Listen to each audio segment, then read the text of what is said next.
Hi, this is Brian with ActiveMelody.com.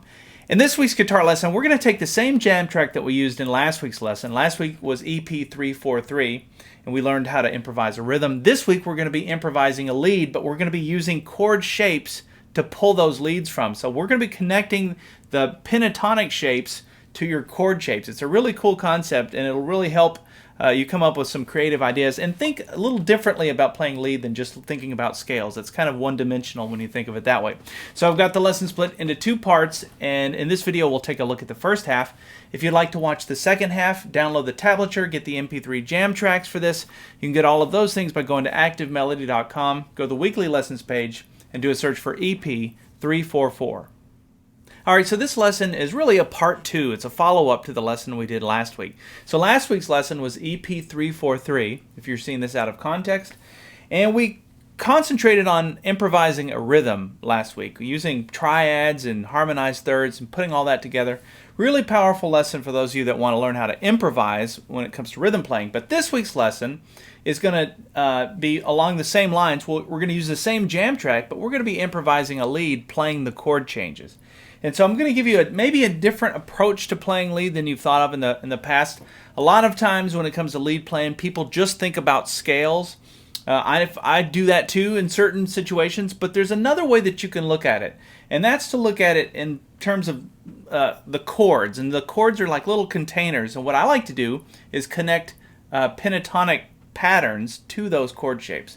So that's what we're going to be doing, and I think this is going to give you a lot of new ideas for improvising lead when it comes to playing the chord changes. So the chord structure for this is 1 chord to the 5 chord and back to the 1 chord. So we have a G chord, and then we go to the 5 chord, which is a D. We hang out on the D for a little bit, then we go back to the 1 chord. That's what we're going to be playing over. So we're going to be thinking about those chord changes as we play this lead. So the first thing that I want to start right off with is this chord shape, which is your E chord shape out of Cage. If you think of your E chord down in first position, slide it up, and then you bar with your finger on the 3rd fret. That makes that a G chord, but we're using the E chord shape, so think of it that way. This is all out of the Caged system. Now, that G chord, if you connect minor pentatonic scale pattern 1 to that, the two fit together really nice. Look at this. Look at all those notes I hit on that 3rd fret. That's also the same fret that I bar. Now, a lot of you know that one already. So that's going to be the first connection point as we play these chord changes. We're going to be playing minor pentatonic scale, which is going to sound kind of bluesy, as we play over that G chord. So the first thing that I played was a lick that sounds like that. Now what I'm doing for that is I'm starting on the 3rd fret 2nd string, and then I come up to the 5th fret 2nd string, and then do a half bend. So you're trying to hit the note that's 1 fret higher there. It's not a full bend. And then watch this. That's 5, 3, 5, 3. The 2nd string, 3rd string. So we have. Okay, and I'm going to explain this note in just a minute. Some of you are already saying, wait, that's not in the minor pentatonic scale, and it's not, but we'll get to it. And then after that, so after that 3rd fret 2nd string, I'll let my index finger come up one more and grab the 3rd fret 3rd string, and then come down to the 5th fret 4th string. So that's that whole lick. What I like about that lick is it's really played between the 3rd fret and the 5th fret. All of the notes happen between those 2 frets. So you can visualize kind of like a little box that happens between 3rd and 5th fret there. Really powerful lick that connects to this chord shape. So now if I said, I want you to use that lick and play it if we're playing a blues in the key of A. Totally different song, totally different key.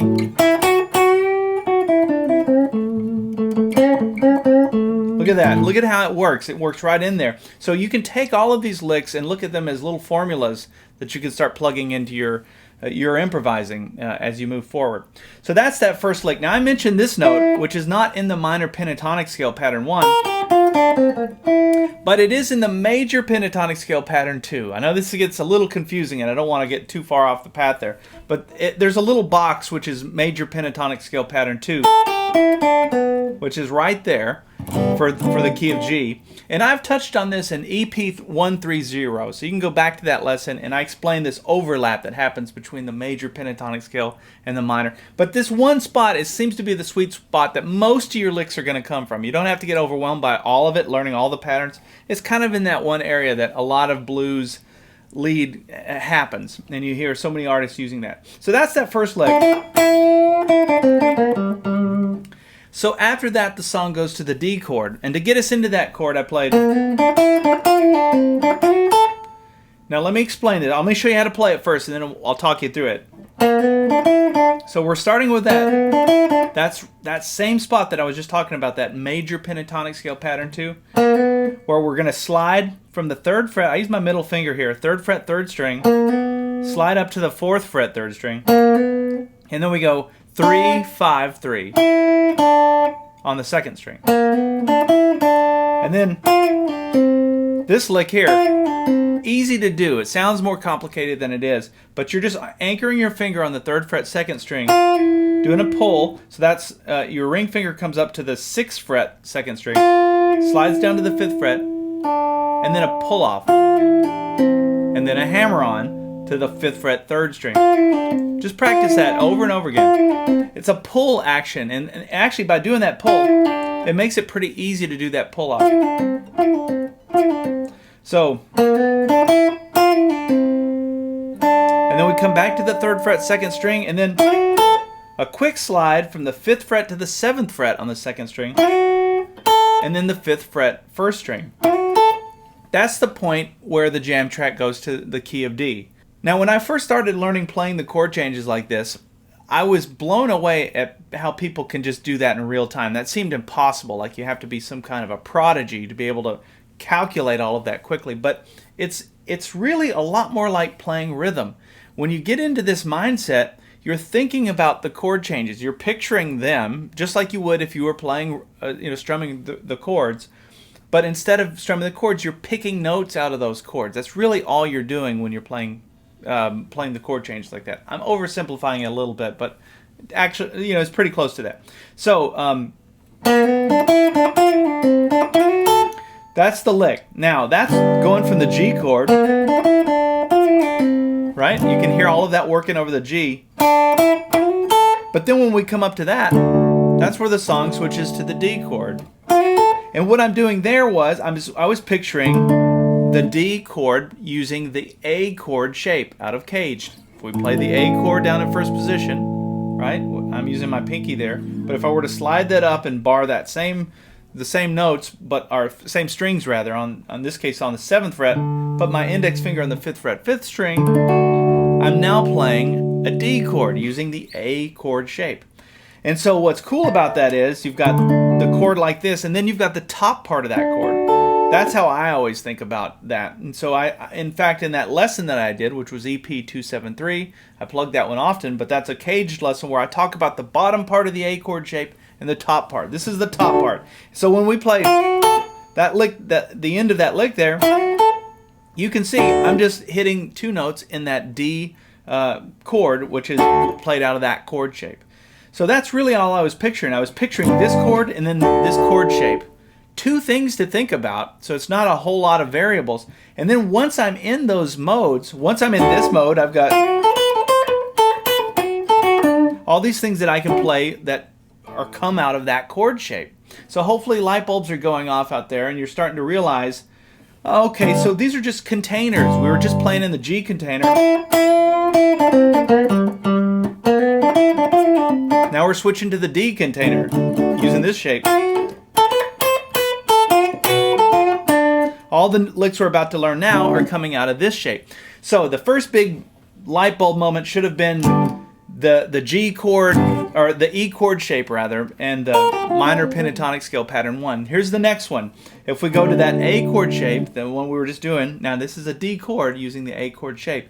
You can now connect minor pentatonic scale pattern 4. So pattern 4 looks like this. But look at how it connects to this. That's what I like to do. I marry the two. So when I'm looking at this, Look at where my index finger is. That's where this finger is in that chord. Now I can, anytime I'm playing this chord shape, I can really quickly go into the minor pentatonic scale, pattern 4, off of this chord shape. I remember when I first realized that, it blew my mind because all of a sudden I can quickly get to that. I don't have, before that I always had to start with one pattern and then I had to work up to the second and the third, and I had to kind of feel my way all the way up through the patterns. But once you realize that you can get to pattern 4 right away, you have like a quick pass to get you there based off that chord shape, that changes the game a little bit. All right, so let's back up and play along with a slow version of the jam track so that we can hear all these notes that we're playing. We can hear them in context with a jam track.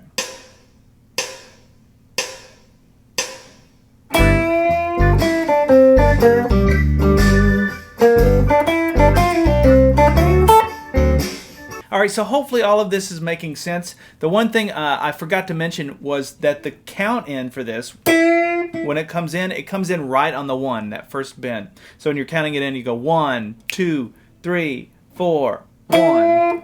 Just wanted to throw that out there.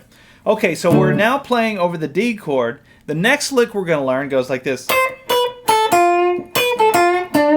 Really cool lick that you can use off of this chord shape, so that when you're connecting that lick to this chord shape, it opens up a lot of possibilities or ideas. So we're starting on the 8th fret first string, 7th fret, 5th fret, all on the first string. And then we go to that 6th fret second string. And then that's the 7th fret, 5th fret on the first string, and then the 6th fret, the second string again. So backing up we have, and that last note is a 7th fret third string. Now some of you are probably noticing this note, that 7th fret first string, not in the minor pentatonic scale. That's okay. It is in the major pentatonic scale for D. So let's just leave it at that. Just know that's another note you can play when you're playing off of this chord shape. Now you've got a bluesy lick that you can play right off of that chord shape. So some of you are probably thinking, okay, so if that lick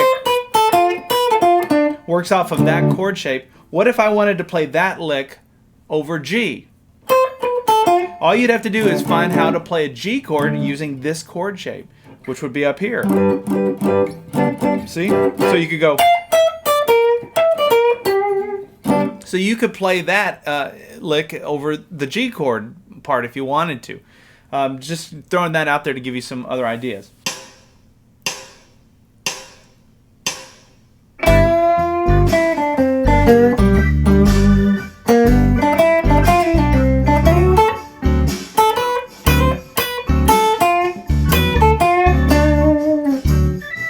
All right, so at this point, an interesting thing happens in the song. Now, the song stays on the D chord, so when you're listening to the jam track, there's still another measure of the D chord. But what I ended up playing goes, which is the G major pentatonic scale. And this is something I've noticed about playing the chord changes. What happens when you have the 1 chord in a song? When you're on another chord, like maybe the 4 chord, the 5 chord, it doesn't matter what other chord. If you know that the song is going to turn around and go back to the 1 chord, you can jump into that ahead of when it actually happens. So you don't have to wait until that exact measure. You can go ahead and get back to that 1 chord. In fact, if you even get lost when you're playing lead, go back to the key of the song, which is typically where your 1 chord is. So that's what I'm doing here. Is playing the G. It's actually minor and major pentatonic. The two are kind of blended. But we're going to start here on the 9th fret third string. And what I'm doing here is I'm playing out of this chord shape. So I'm trying to give you some different ways of thinking about this. So you've got your G chord like this. You've got one up here like that. That would be your C chord shape out of the cage system. If we were to slide up and play that chord shape here, the other way you could look at it is those three are playing the D chord shape out of cage. But if you look at that chord shape,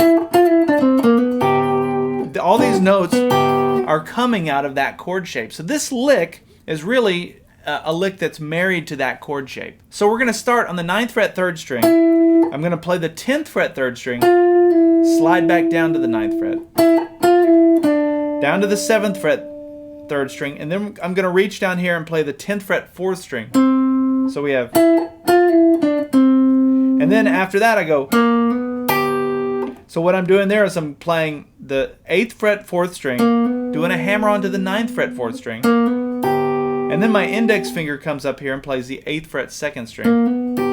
And those two notes are in that chord shape, that C chord shape, but it's playing the G chord. And so I just know that chord shape living right there, and I know I can always hit that, which is a really nice harmonized 6 that lives right within that chord shape. So I can noodle around and play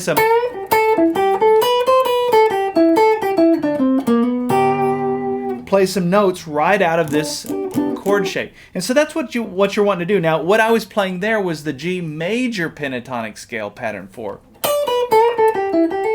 Kind of interesting. So remember, we played the minor pentatonic scale pattern 1 and connected it to this chord shape. And then when I went to this chord shape, I was playing the major pentatonic scale pattern 4. So we're going from minor to major, but and switching it all up. But in actual fact, we're still just playing a handful of notes. We're just repurposing them and playing them in different spots on the neck. I'm just trying to give you different connection points in your mind so that you can, when you're picturing this chord shape now, which is playing the C chord shape, you've now got major pentatonic scale pattern 4. It's all right there within that chord shape. All right, so after this G part, the song switches to the C chord. And so since I was up here in position playing this major pentatonic scale pattern 4 for G, I was thinking about, well, I know it's coming to a C. Where's my next C? What's the closest C to where I'm at? That should really always be your thought process. It makes it a lot easier than trying to have to jump to a different spot. And then I remembered, oh yeah, I've got my bar chord right there. They're my major bar chord using the E chord shape, right? It's right there in the spot that I'm at. So I was right there. Now I can play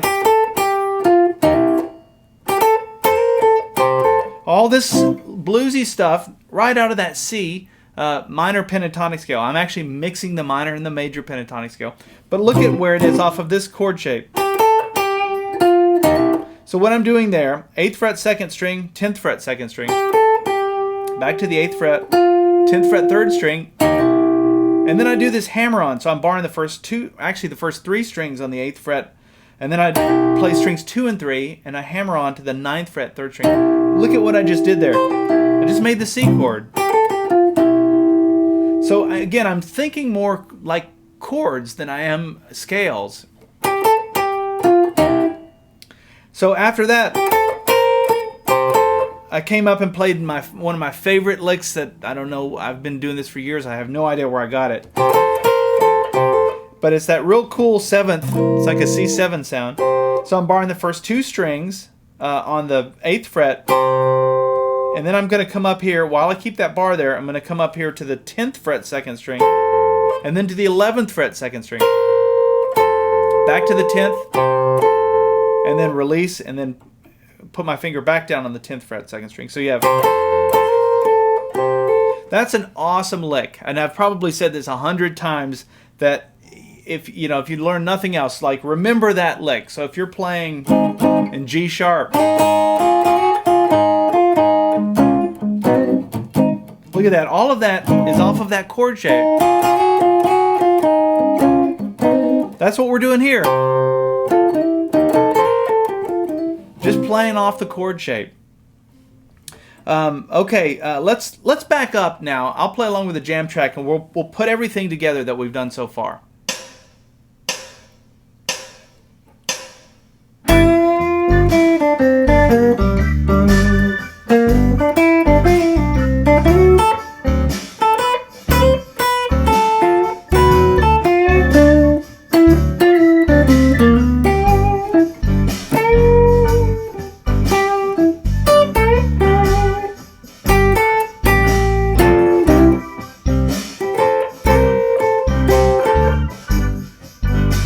Okay, so after the song goes back to the G, and I was thinking about my closest G up where I'm at. Well, I know there's that G chord here using the A chord shape. I already even explained that earlier. So if that would be barring up on that 12th fret. And look at how close it is to where the C is. So then I can go and come up into this. Now what is that?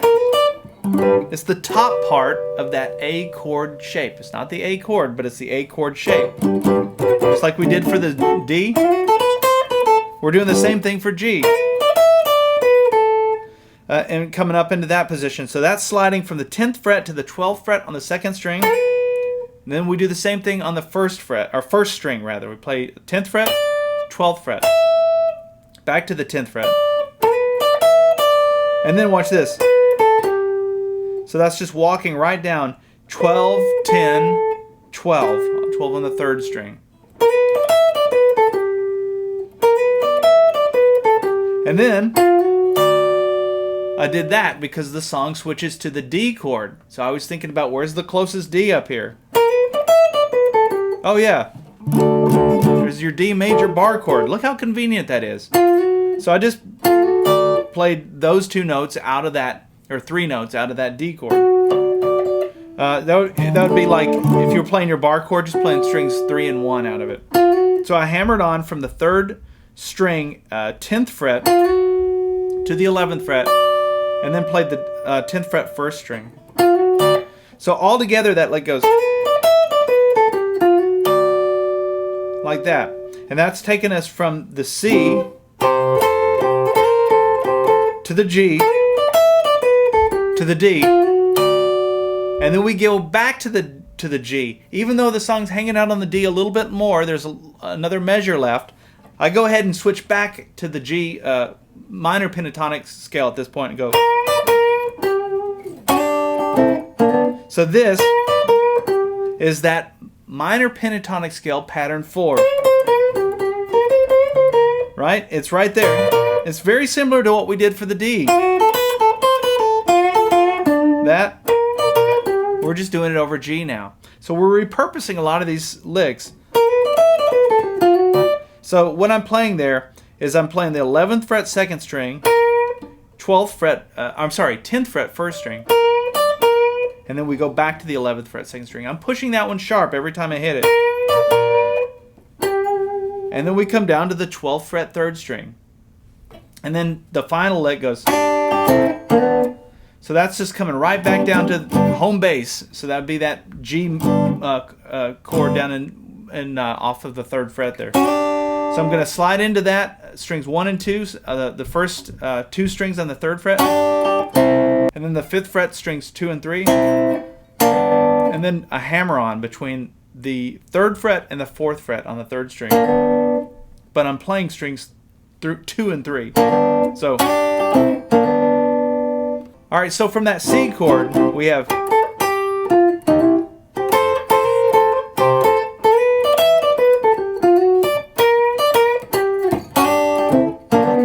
pretty cool. We're going to end this part 1 video there. I'm going to go back and I'm going to play through all of that, the first part of it. We'll play along with a slow version of the jam track. That's going to wrap up this part 1 video, but make sure you join us for part 2. If you're not a premium member yet, look into it. You get the tablature, you get the MP3 jam tracks, which I have in multiple tempos, all of that, and then you get like 10 years worth of lessons. I've got, hundreds and hundreds of them, in-depth lessons like this. If you're serious about learning to improvise on guitar, this is a great value for that. All right, so we'll back up, play through this one more time, and then I'll see you in part 2.